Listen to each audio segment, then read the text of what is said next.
నమస్కారం TV 36 news కి స్వాగతం. ఇక డీటెయిల్స్ చూస్తే పాత కక్షల నేపథ్యంలో రౌడీ షీటర్ మైకేల్ ను నలుగురు వ్యక్తులు హతమార్చినట్లు బాలానగర్ డీసీపీ పద్మజ వెల్లడించారు. మైకేల్ ను హత్య చేసిన నలుగురు నిందితులను పోలీసు అరెస్ట్ చేసి రిమాండ్ కు తరలించారు. వారి నుండి 2 కర్రలు, సిమెంట్ కడ్డీ, ద్విచక్ర వాహనం స్వాధీనం చేసుకున్నట్లు డీసీపీ పద్మజ పేర్కొన్నారు. నిందితుల్లో మరో 2 పరారులో ఉన్నట్లు తెలిపారు.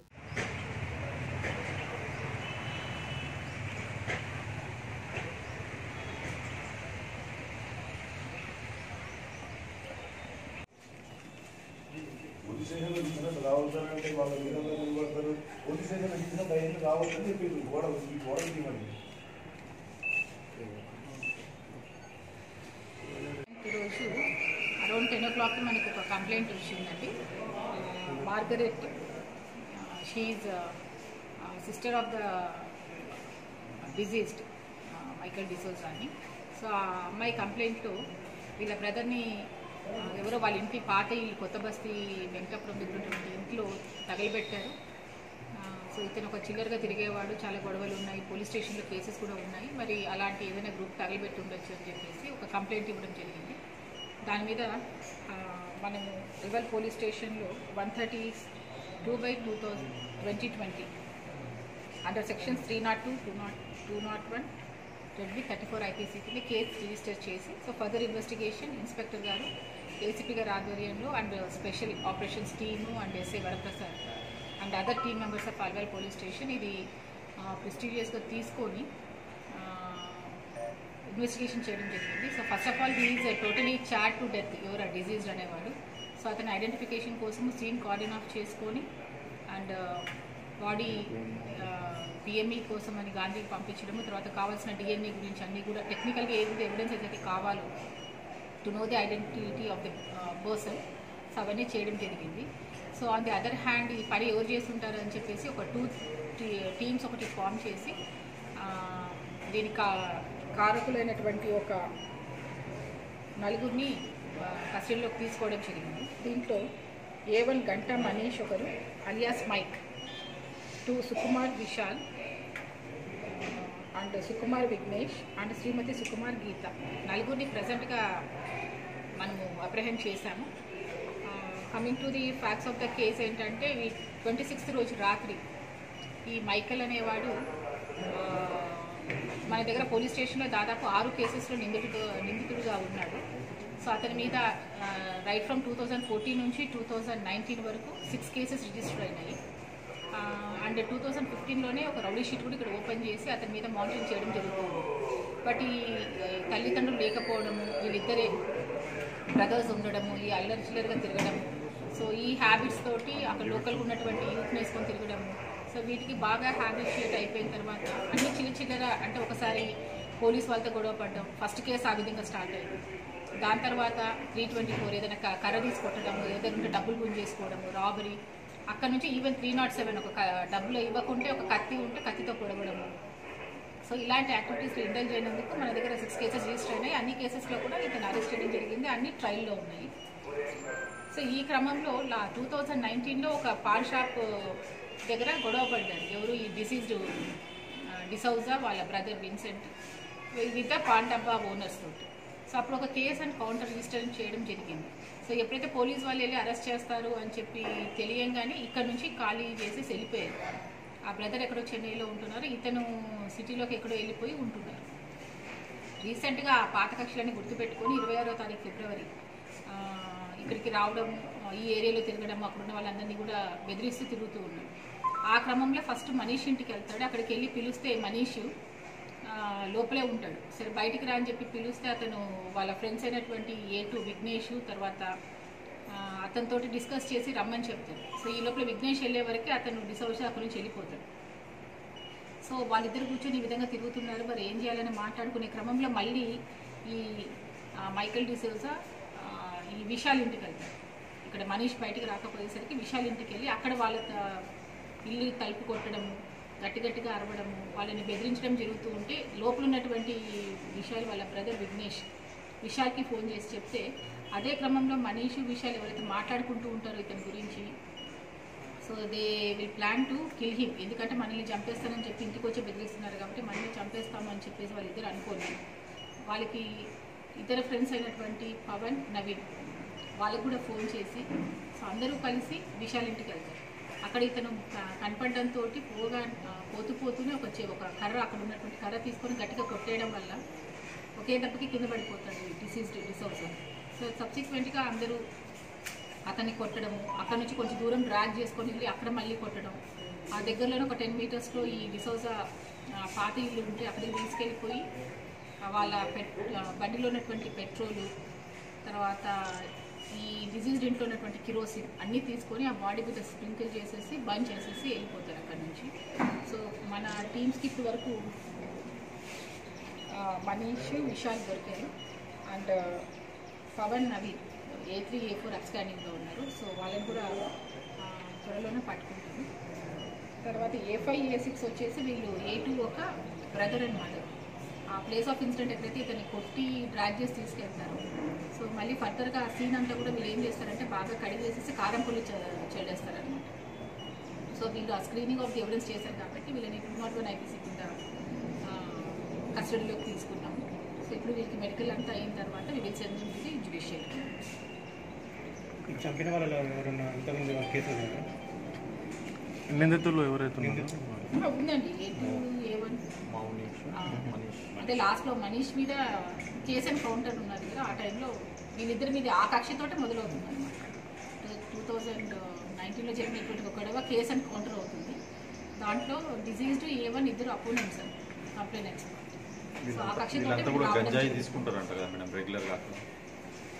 అల్లరి చిల్లరగా తిరుగుతూ ఉంటారు. వైన్ షాప్ దగ్గరికి వెళ్ళడము, లేకుంటే ఫార్మ్ సెంటర్స్ దగ్గర బెదిరించి తీసేసుకోవడం, ఫుడ్ బెదిరించి తినడం, ఇలాంటి ఒక రౌడీ యాక్టివిటీస్ అయితే ఇండల్జ్ అయ్యి ఉన్నారు. అంటే ఇలాంటి వాళ్ళ మీద ప్రత్యేక చర్య ఏమైనా తీసుకుంటారు మేడం? అంటే ఇట్లా ఇప్పుడు ఆల్రెడీ ఇది ఉంది కాబట్టి వీళ్ళందరి మీద కూడా రౌడీ షీట్స్ ఓపెన్ చేసి వీళ్ళ ఫర్దర్ యాక్టివిటీస్ మీద మానిటరింగ్ చేయడం జరుగుతుంది. అమలాపురం రూరల్ మండలం బండారులంక మట్టపర్తివారిపాలెం అగ్ని ప్రమాదం. 3 ఇళ్లు అగ్నికి ఆహుతి. నిరాశ్రులైన 6 కుటుంబాలు. సుమారు 10 లక్షల రూపాయలు ఆస్తి నష్టం.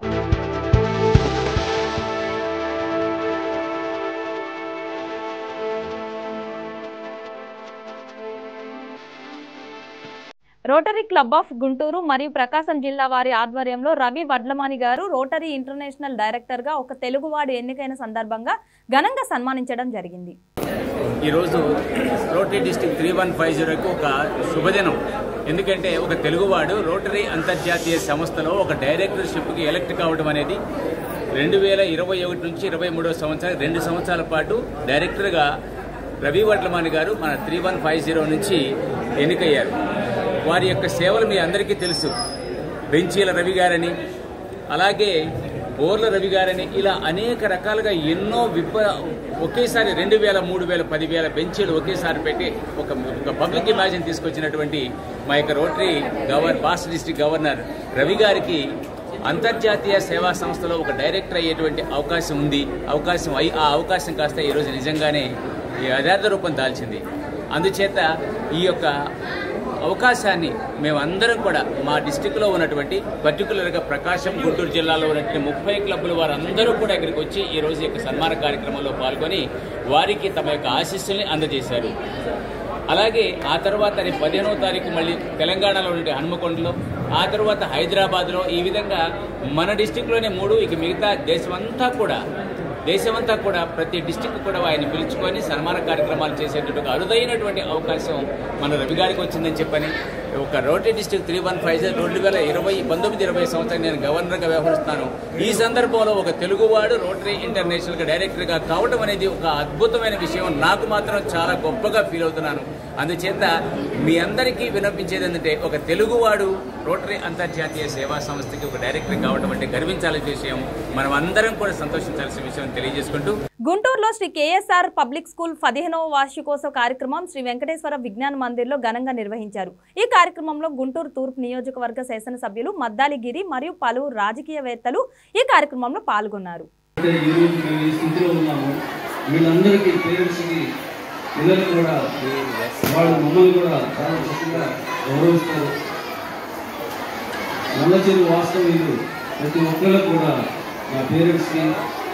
ఇదిగా నాయకులు కూడా పేరుపోయిన వారికి హృదయపూర్వక ధన్యవాదాలు తెలియజేస్తున్నాను. వారి గురించి మా స్కూల్ గురించి 2 నిమిషాలు మేము మాట్లాడవలసిందిగా కోరుతున్నాం.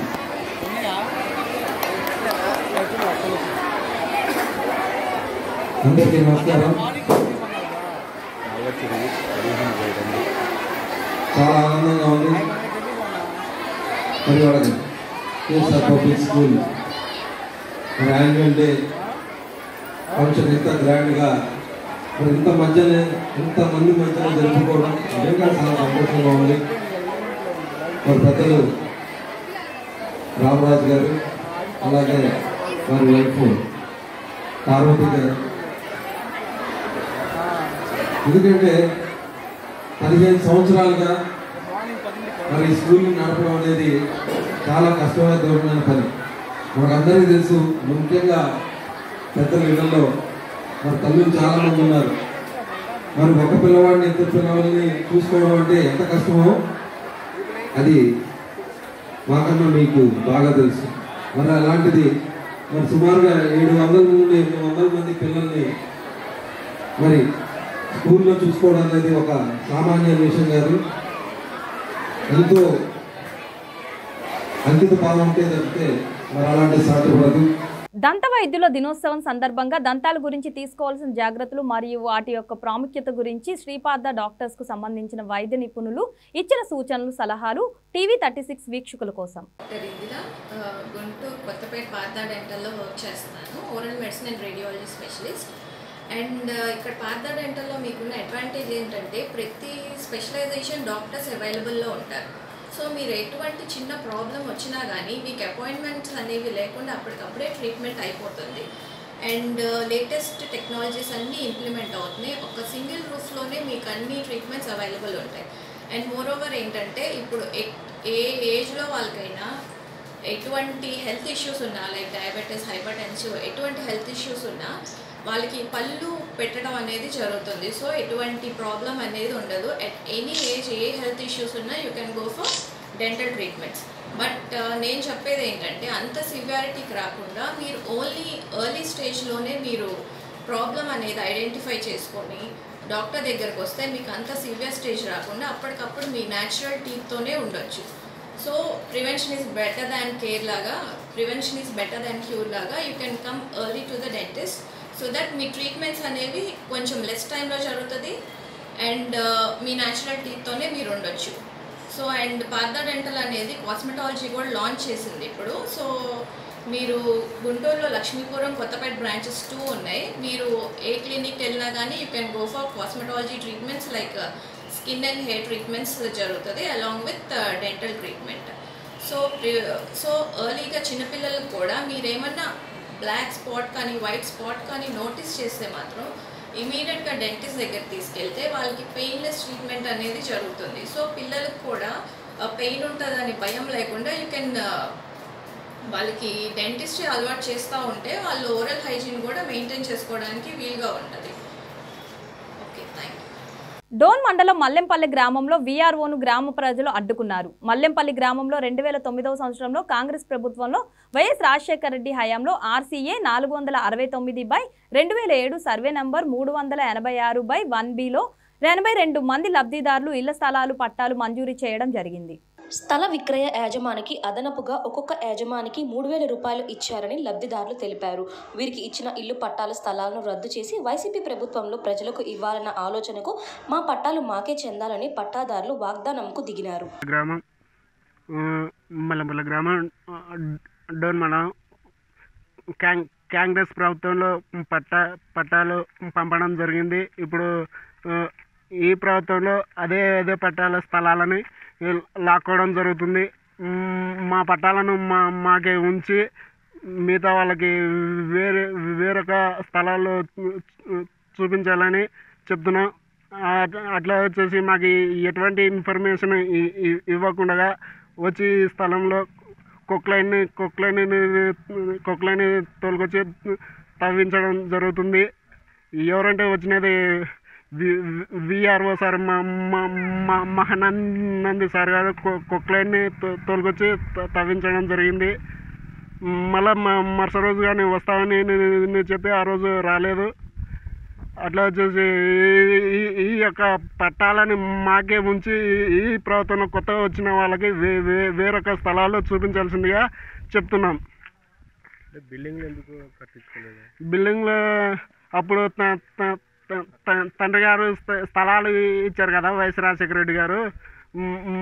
మళ్ళీ ఇంకా వైఎస్ రాజశేఖర రెడ్డి వస్తే ఇంకా ప్రభుత్వంలోకి వస్తే బిల్డింగ్లు అని ఇస్తారు అనుకొని అనే ఉద్దేశంతో కట్టించుకోలేదు. ఇంకోటి వచ్చేసి అప్పుడు తండ్రి గారు స్థలాలు ఇచ్చారు కదా, ఇప్పుడు ఇచ్చినా కానీ బిల్డింగ్లు అని మేము అదే స్థలాల్లో కానీ కట్టించుకోవడం జరుగుతుంది. నా పేరు సుంకన్న, మల్లెంపల్లె గ్రామం, డోన్ మండలం. వైఎస్ రాజశేఖర రెడ్డి గారు 2009లో పట్టాలు ఇచ్చినారు. ఇప్పుడు దాన్ని మళ్ళీ వేరే వాళ్ళకి ఎన్నిక కుక్కలను తీసుకొచ్చి అంత చెట్లు తీసేసి అంత రాళ్ళు వేసిన వల్ల తీసేసి చేస్తున్నారు. అప్పుడు మా బెనిఫిషరీకి గిట్టదంటే గవర్నమెంట్ రేటు మళ్ళీ 3,000 రూపాయలు ఒకరం ఇచ్చినాము. మళ్ళీ ఇవల్ల ఎవరు ఖర్చులు మాకు అని మా పట్టాలు మాకు ఇప్పించాలని గవర్నమెంట్ని కోరుతున్నాం. ఆ ప్రభుత్వంలో ఇచ్చినప్పుడు ఇప్పుడు ఈ ప్రభుత్వం వచ్చినాక మీరు తీసేస్తా అంటున్నారు కదా, మీకు ఏమైనా నోటీసులు అట్లాంటివి ఏమైనా ఇచ్చారా? మాకు నోటీసులు కానీ ఎవరు కానీ చెప్పలేదు. ఆంధ్రప్రదేశ్ రాష్ట్ర ప్రభుత్వం ఎన్ఆర్పీకు వ్యతిరేకంగా అసెంబ్లీలో తీర్మానం చేసే దిశగా ఏదైతే అడుగులు వేస్తుందో దీనికి ముస్లిం రైట్స్ అండ్ వెల్ఫేర్ అధ్యక్షుడు సయ్యద్ నూర్దీన్ ముఖ్యమంత్రి వైఎస్ జగన్మోహన్ రెడ్డి గారికి కృతజ్ఞతలు తెలియజేశారు.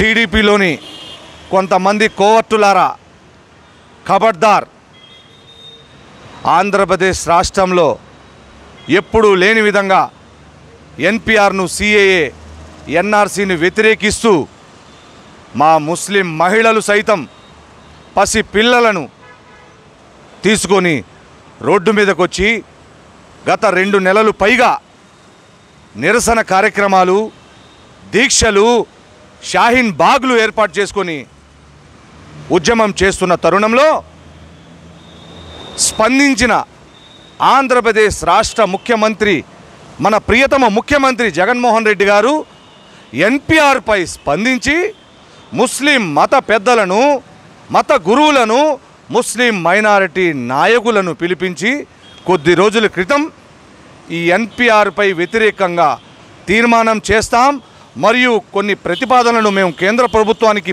పంపిస్తామని చెప్పి సానుకూలంగా స్పందించి సంకేతాలు యావత్ రాష్ట్రానికి పంపిస్తే ఇది జీర్ణించుకోలేని టీడీపీలోని కొంతమంది కోవర్టులు, రాజకీయ నిరుద్యోగులు తమ ఉద్యమం ఇంకా నడవదని, ఉద్యమం కోసమే ఉద్యమం పేరు చెప్పుకొని లక్షలు దండుకొని జేబులు నింపుకున్న ఈ రాజకీయ నిరుద్యోగులకు ఇక పని ఉండదని, వాళ్ళ యొక్క ఉనికి కోల్పోయే ప్రమాదం ఉన్నదని వాళ్ళు కంగారు పడుతూ రాష్ట్ర ముఖ్యమంత్రి జగన్మోహన్ రెడ్డి గారి మీద బురద జల్లే కార్యక్రమం చేపడుతున్నారు. ఖబర్దార్ నాయకులారా, మిమ్మల్ని ఆంధ్ర రాష్ట్ర ప్రజలు తరిమి తరిమి కొట్టే రోజు దగ్గరలోనే ఉంది. ప్రత్యేకించి ఏదైతే టీడీపీలోని కొంతమంది కోవర్టులు, విజయవాడకి చెందిన నాయకులు ఎవరైతే ఉన్నారో వాళ్ళని తరిమి తరిమి కొట్టే రోజులు దగ్గరలోనే పడ్డాయి. ప్రభుత్వంపై బురద జల్లే కార్యక్రమం మానుకోవాలని నేను హితవు పలుకుతున్నా. రాష్ట్ర ముఖ్యమంత్రి జగన్మోహన్ రెడ్డి గారు ఏదైతే ఎన్పిఆర్కి వ్యతిరేకంగా తీర్మానం చేయబోతున్నారో దానిని ముస్లిం రైట్స్ అండ్ వెల్ఫేర్ తరపున మేము స్వాగతిస్తున్నాం. ఆయన యొక్క కృషి అభినందనీయం. యావత్ రాష్ట్రంలోని ముస్లిం మైనారిటీలు ఆయనతో పాటు ఎల్లప్పుడూ ఉంటారని చెప్పి తెలియజేస్తున్నా. ఇవి నాటి వార్తల్లోని విశేషాలు. తిరిగి మళ్ళీ వార్తలో కలుద్దాం. అంతవరకు సెలవు. నా పేరు సిరి. నమస్కారం.